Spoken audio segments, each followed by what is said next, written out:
আলু আর চিংড়ি দিয়ে মজার একটি চপ তৈরি করব। চিংড়ি মাছ এমনিতেই কিন্তু ছোট বড় সবাই ভীষণ পছন্দ করে, তার উপরে যদি এইভাবে চপ তৈরি করে দেয়া হয় তাহলে কিন্তু আর কথাই নেই, সবাই কিন্তু ভীষণ পছন্দ করবে। ভিডিওটি যদি শুরু করে থাকেন তাহলে একটি লাইক কমেন্ট ও শেয়ার করতে পারেন।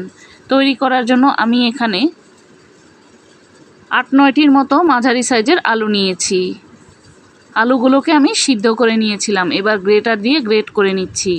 চাইলে হাত দিয়েও ম্যাশ করে নিতে পারেন, তবে দানা দানা থাকলে কিন্তু চপটা সুন্দর হবে না।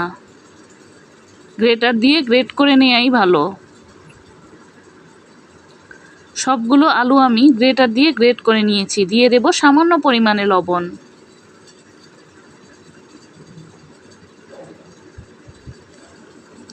এবার দিয়ে দেব আধা চা চামচ কালো গোলমরিচের গুঁড়া, চাইলে এখানে সাদা গোলমরিচের গুঁড়াটাও দিতে পারেন। দিয়ে দেব আধা চা চামচ চিলি ফ্লেক্স আর 1 প্যাকেট ম্যাজিক মশলা। ম্যাজিক মশলাটা দিলে কিন্তু স্বাদটা ভালো আসে। এবার দিয়ে দেব আধা কাপের মতো কর্নফ্লাওয়ার। কর্নফ্লাওয়ারটা এখানে বাইন্ডিংয়ের কাজ করবে। কর্নফ্লাওয়ারটা দেওয়ার পর খুব ভালোভাবে মিশিয়ে একটা ডো তৈরি করে নিচ্ছি।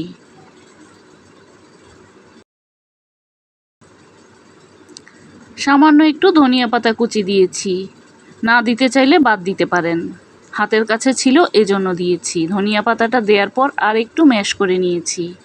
আমি এখানে 15-16টির মতো চিংড়ি মাছ নিয়েছি। মাছগুলোকে আমি খোসাটা ফেলে ভিতরের রগটা বের করে নিয়ে শুধু লেজের অংশটাই রেখেছি। এবার দিয়ে দেব আধা চা চামচের মতো লাল মরিচের গুঁড়া, সামান্য পরিমাণে লবণ, দিয়ে দেব 1 চা চামচ লেবুর রস। এতে করে মাছের গায়ের আষ্টে গন্ধটা কিন্তু আর থাকবে না। এবার হাত দিয়ে খুব ভালোভাবে মেখে নিয়েছি। মেখে নেওয়া হয়ে গেলে 10 মিনিটের জন্য এটাকে ম্যারিনেট করে রেখে দেব। 10 মিনিট পর আমি আলুটা থেকে ছোট ছোট করে এই রকম হাতের তালুতে নিয়ে গোল গোল করে নিচ্ছি। হাত দিয়ে চেপে এবার মাছ বরাবর চিংড়ি মাছটা দিয়ে দেব। লেজের অংশটা কিন্তু বের করে রাখবো। দেখলেই বুঝতে পারবেন কিভাবে তৈরি করছি। যে কেউ কিন্তু খুব সহজেই তৈরি করে নিতে পারবেন। একদম সহজ একটি রেসিপি। এভাবে করে আমি সবগুলোই তৈরি করে নিয়েছি।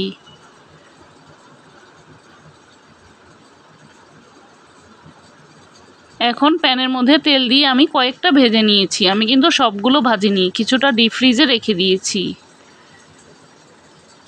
চুলার আঁচটা মাঝারি হিটে করে এবার এই চিংড়ির চপগুলোকে ভেজে নিতে হবে। খুব বেশি বাড়িয়ে দিলে কিন্তু উপরটা মুচমুচে হবে না।